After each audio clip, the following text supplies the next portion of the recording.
Donc tout d'abord, j'aimerais remercier les organisateurs, notamment Michel, de m'avoir invité à parler de ce sujet, donc de modèles animaux en cancérologie du foie. Donc pourquoi des modèles animaux? Le but est bien sûr de reproduire la maladie humaine chez l'animal afin de l'étudier, et ces modèles précliniques, qu'on appelle également des modèles in vivo, représente une étape importante, non seulement pour comprendre les événements histopathologiques et moléculaires responsables de la maladie, mais également pour développer des approches thérapeutiques nouvelles et efficaces. Mais bien sûr, il y a des contraintes à la modélisation, et la contrainte majeure, c'est la complexité de la maladie, notamment des cancers hépatiques. En effet, les cancers du foie ont des étiologies variées, comme vous le savez, le virus, l'alcool, le syndrome métabolique, la maladie génétique. Mais également, l'analyse des tumeurs a pu montrer qu'il y avait de nombreuses altérations moléculaires avec une complexité génétique très importante, que ce soit l'activation d'oncogènes ou la répression de suppresseurs de tumeurs. Également, la complexité vient du micro-environnement. Vous savez que le foie sous-jacent est soit fibreux ou cirrhotique, donc avec un tissu fibreux, avec des cellules graisseuses au niveau du micro-environnement hépatique. Ce que j'appelle le macro-environnement également, avec le système immunitaire qui joue un rôle important, le microbiote, l'interaction interorganes est également importante pour le développement de la maladie. Et une contrainte majeure, c'est le temps, puisque, comme vous le savez, chez l'homme, le développement d'un carcinome hépatocellulaire prend des dizaines d'années.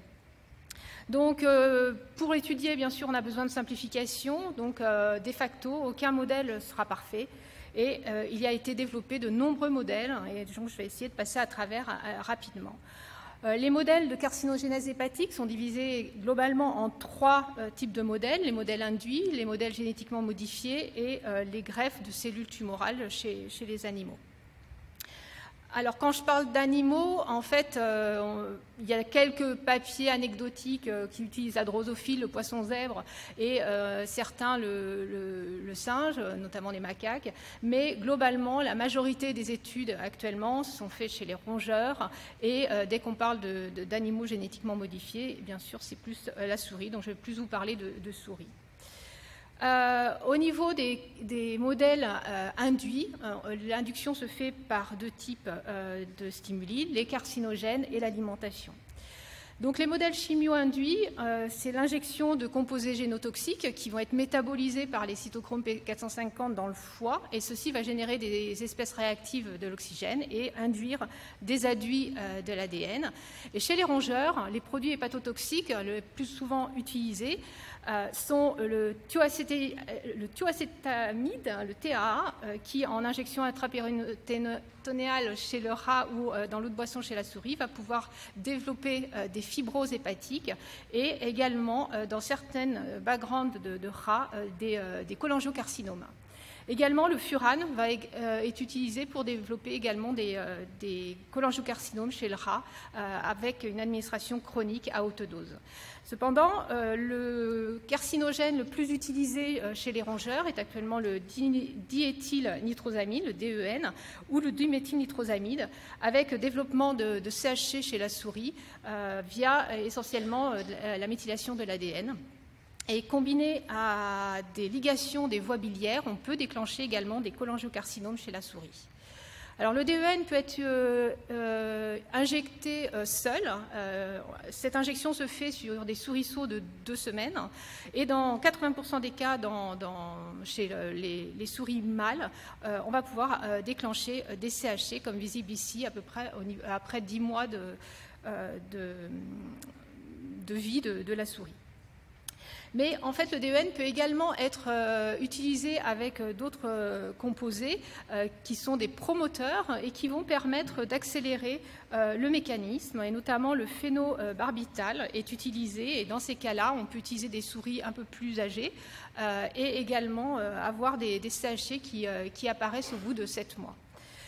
Également, on peut utiliser le DEN avec du tétrachlorure de carbone. Et dans ce cas-là, l'avantage, c'est qu'on a un développement de carcinome qui se fait sur un fond de fibrose, donc plus en lien avec la maladie humaine. Et dans ces cas-là, le CHC se développe au bout de 5 mois, donc ça accélère le processus. En ce qui concerne l'alimentation, on peut utiliser chez la souris des régimes déficients en choline ou déficients en méthionine et choline, et ce qui va provoquer de la stéatohépatite au niveau du foie et, dans certains cas, des CHC. Également, des régimes qu'on appelle high-fat diet ou western, fast food, qui permettent de développer des fibroses et des stéatohépatiques, et également des CHC chez la souris, à peu près après 6 mois de régime. Et pour les chercheurs qui s'intéressent à la maladie alcoolique, on peut bien sûr traiter les souris avec de l'éthanol, et ceci engendrera des stéatoses sévères. Mais ce qu'on peut faire également, et ce qui est réalisé, c'est des combinaisons entre les produits chimiques et l'alimentation, et notamment le DEN qui peut être combiné avec des régimes high-fat diet. Et dans ce cas-là, on va obtenir des CHC qui vont être associés à la NAFLD et en environ 10 mois, et accélérés également avec un régime choline déficient où on a des CHC qui peuvent survenir au bout de 3 mois de traitement. Et enfin, pour une combinaison entre produits chimiques et alimentation, il y a le modèle STAM qui a été développé par les laboratoires SMC au Japon, qui, comme on l'a vu chez le porc ou on l'a vu également ce matin chez la souris, donc c'est un double hit avec tout d'abord une faible dose de streptozotocine qui permet de développer des diabètes donc chez la souris, et suivi d'un régime high-fat diet. Et en 5 mois, il y a développement de CHC chez la souris. Et ce modèle est assez intéressant pour étudier notamment la transition NASH-CHC, et il a été montré que ce modèle avait une bonne similarité avec la pathologie humaine au niveau histologique, mais également au niveau moléculaire. Alors, ces modèles induits sont intéressants pour comprendre les événements histopathologiques responsables de la maladie.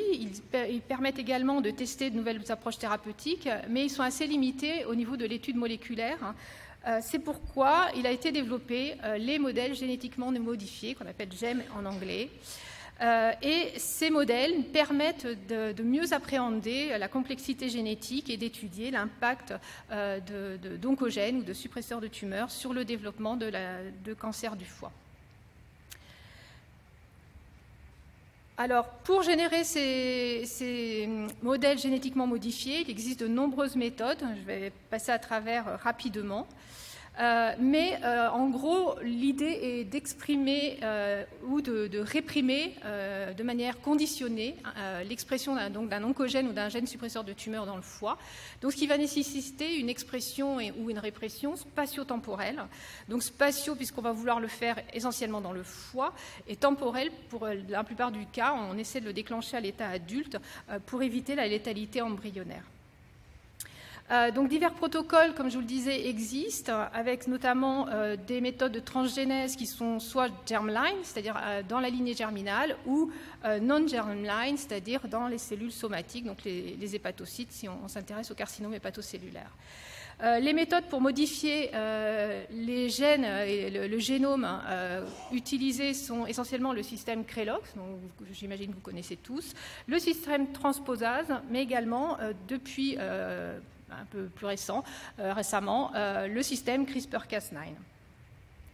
Et les méthodes de déclenchement ou de délivrance au niveau du foie peuvent être de l'injection de tamoxifène si la creux répond au tamoxifène avec certaines constructions, l'injection d'adénovirus ou d'AAV qui cible spécifiquement les cellules hépatiques, l'injection hydrodynamique dans la veine de la queue de la souris ou également l'utilisation de nanoparticules lipidiques. Donc avec ces types d'approches, de nombreux gènes ont été montrés comme pouvant déclencher des CHC chez la souris, notamment, alors la liste n'est pas du tout exhaustive, hein, la littérature est très vaste, mais en tout cas c'est comme ça qu'ont été montrés que des gènes viraux pour des hépatites B et C pouvaient engendrer des carcinomes hépatocellulaires chez la souris. Également la surexpression de facteurs de croissance, notamment avec le système c-MET dont on a entendu parler ces derniers jours. Également l'activation ou la surexpression d'oncogènes tels que MYC ou la bêta-caténine, et des KO ou des répressions de gènes tels que des suppresseurs de tumeurs tels que TP53 associés ou non avec un oncogène, ou TP53 avec répression de PTEN. Et également des délétions APC par exemple pour activer la voie de la bêta-caténine. Et également, d'autres possibilités sont de modifier l'environnement tumoral en réprimant ou en activant certains gènes. On peut déclencher également des carcinomes hépatocellulaires chez la souris. Et donc, ces modèles, l'intérêt, c'est bien sûr qu'ils permettent d'étudier la causalité entre les altérations génétiques et le développement des cancers du foie. Alors, je vais passer à travers quelques exemples rapidement. Notamment un modèle Germline qui a utilisé le système Crelox avec tamoxifène ou adénovirus. Et donc dans ce cas-là, la modification a été réalisée dans le génome de toutes les cellules de la souris, mais avec une modification d'expression uniquement dans le foie. Et c'est le modèle qui a été développé par Sabine Colno, par exemple, qui a un KO d'APC, qui permet l'activation de la voie bêta-caténine dans les hépatocytes. Et dans ce cas-là, au bout de 10 mois environ, il y a apparition de tumeurs du foie, comme visible ici, par un marquage de la glutamine synthase, qui est une cible de bêta-caténine. Le système CRISPR-Cas9, également développé dans l'équipe de Sabine Colno au Centre de recherche des Cordeliers à Paris, pour modéliser l'activation de la bêta-caténine. Ils ont utilisé également le système CRISPR-Cas9 en ciblant APC également, mais également en délétant l'exon 3 de la bêta-caténine, ce qui va rendre la bêta-caténine constitutivement active. Et là, on a la preuve de facto que la bêta-caténine est un oncogène dans le foie, puisqu'on déclenche avec ce système des carcinomes hépatocellulaires dans le foie de souris. Mais également, ce qui a été vu dans cette étude, qui n'est pas encore publiée, mais qui est sur bioRxiv,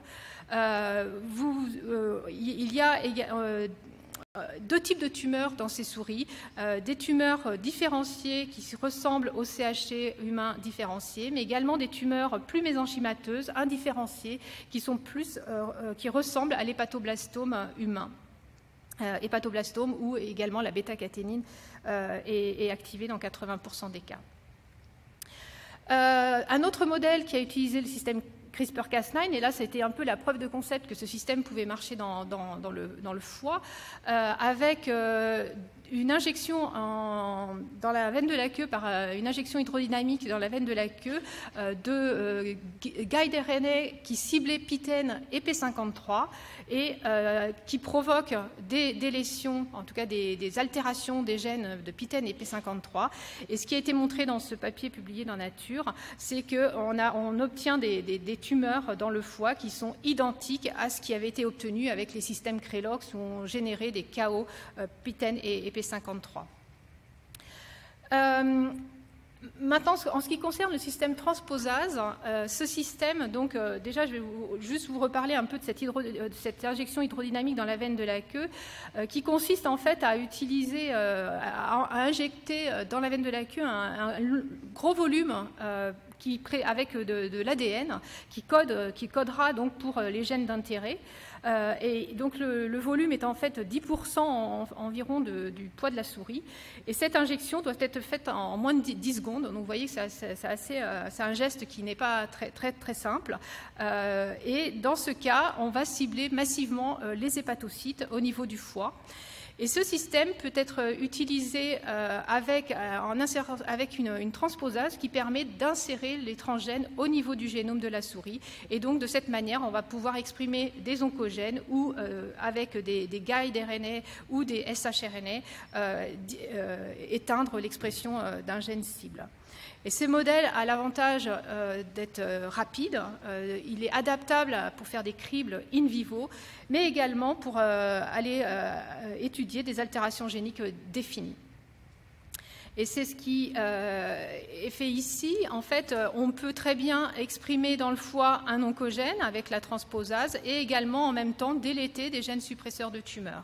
Et c'est ce qui a été fait dans le groupe de Amaya Lunjumbo à New York, où en utilisant cette technologie, elle a pu étudier la coopérativité entre les oncogènes et les gènes suppresseurs de tumeurs dans la survenue de tumeurs du foie, notamment des CHC, en combinant, vous voyez, un oncogène tel que MYC ou un oncogène tel que bêta-caténine avec d'autres types d'altérations géniques, tout ça avec une injection dans la veine de la queue de la souris. Et donc, elle a pu montrer que différentes combinaisons d'oncogènes ou de gènes suppresseurs de tumeurs pouvaient générer des tumeurs dans le foie. Et que l'avantage, c'est que ce qui a été montré, c'est que la coopérativité entre ces différents gènes drivers engendre des CHC de sous-types histologiques différents, avec des profils immunitaires différents qui récapitulent les sous-classes transcriptomiques humaines. J'arrive à la dernière catégorie, donc la greffe de cellules tumorales chez les animaux. Donc là, pareil, différents protocoles, des souris immunodéprimées, immunocompétentes ou humanisées. On peut y greffer des lignées, des cellules de patients, ce qu'on appelle les PDX. Les méthodes d'implantation, ça peut être des cellules, ça peut être des organoïdes, où on ajoute de la matrice extracellulaire ou pas. Et les lieux d'implantation peuvent être sous-cutanés ou orthotopiques. Et dans ce cas, donc, on distingue deux types de tumeurs. Oui, je sais qu'il faut que j'arrête. Donc, les allogreffes, qui sont donc des greffes de cellules de même espèce, donc souris chez souris par exemple, et des xénogreffes où on va greffer des lignées humaines et des cellules humaines ou des PDX. Bon, ben, alors, je vais peut-être passer tout ça. Donc, les PDX, juste pour dire deux mots, c'est des patient-derived xénographes, c'est-à-dire qu'on va prélever chez le patient des cellules tumorales et on va les insérer chez la souris. Et bien sûr, il faut des souris immunodéficientes pour éviter le rejet. Mais on a également développé, mais comme ça a été dit dans le premier talk, je vais également passer très vite, des souris humanisées et différents types de cellules humanisées, soit les cellules immunitaires humanisées chez la souris, soit une combinaison doublement humanisée avec les cellules immunitaires et les hépatocytes humanisés. Et ces modèles permettent de greffer, pour le coup, des cellules de patients chez la souris sans rejet. Et ces modèles sont intéressants puisqu'ils vont répondre aux immunothérapies. Ma dernière DA, peut-on se passer des modèles animaux, puisque, comme vous savez ou pas, effectivement, le Parlement européen a exhorté l'Union européenne d'accélérer la transition vers un système de recherche qui n'utilise pas les animaux. À la vue de tout ce que vous avez entendu dans ce meeting, je pense que c'est assez difficile de se passer des animaux. Et je pense que cette réflexion est en fait, la transition est due à cette révolution des organoïdes. Vous avez sûrement tous entendu parler des organoïdes qui deviennent effectivement des modèles assez intéressants de combinaisons et qui deviennent de plus en plus compliqués en combinant des hépatocytes et des cholangiocytes comme ici ou d'autres, même des cellules immunitaires. Mais est-ce que ça pourra répondre à toutes les questions? J'en doute un peu. Voilà. Je vous remercie pour votre attention.